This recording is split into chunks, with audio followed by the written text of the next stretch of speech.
Hey there, creative worshipers. My name is Andrea York from Catch the Fire Worship Flags. Today's worship flag FAQ is from our series, What are Worship Flags? Today we're tackling the question, are flags in the Bible? This video is brought to you by Catch the Fire Worship Flags. Elevate your praise to the next level. Are worship flags in the Bible? That is a great question, and one that I took very seriously when I started to understand what worship flags are. I was a Bible teacher. I was teaching Bible studies. I was writing Bible studies, and I had never heard worship flags used in the Bible. My spirit was just aroused when I started to use worship flags, but I wanted to align my head knowledge and my heart. And so if you're asking this question, I think you're in the right spot today. First, we have to understand that the scripture is not written in English. It was translated from the original language of Hebrew, Aramaic, and Greek.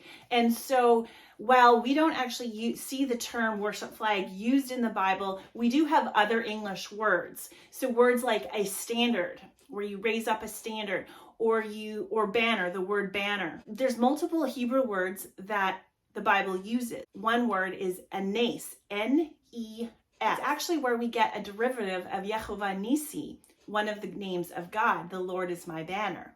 Another one of the Hebrew words is a dagal or a dagal, spelled D-E-G-E-L or D-A-G-A-L. They're similar words with similar meanings, and they are translated into our English Bible under the use of standard or a banner. There's too many Bible verses to recite or list here in this video, but we do have resources on our website that you are welcome to take a look at. I do want to mention a few scriptures that do include worship flags.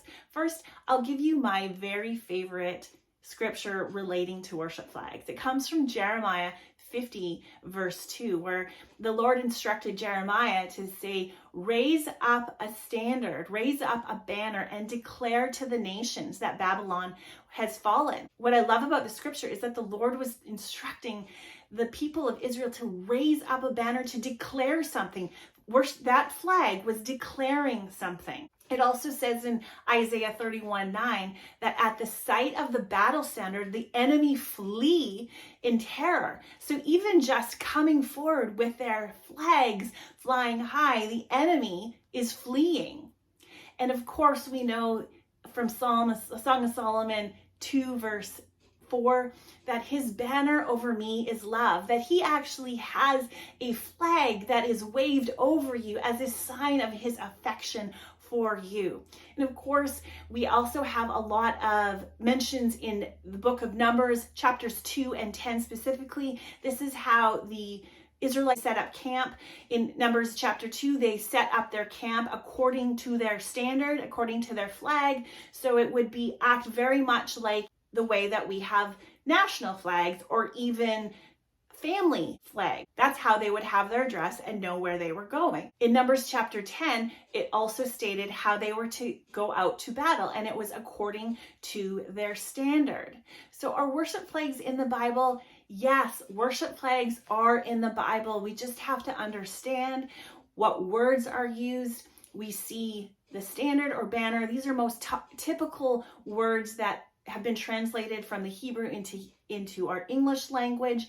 But as we understand a further depth of study in Hebrew, that it's actually quite littered with worship flags in the Bible. I hope that helps. Please like and follow for more answered FAQ from our What Are Worship Flags series. Elevate your praise to the next level with worship flags.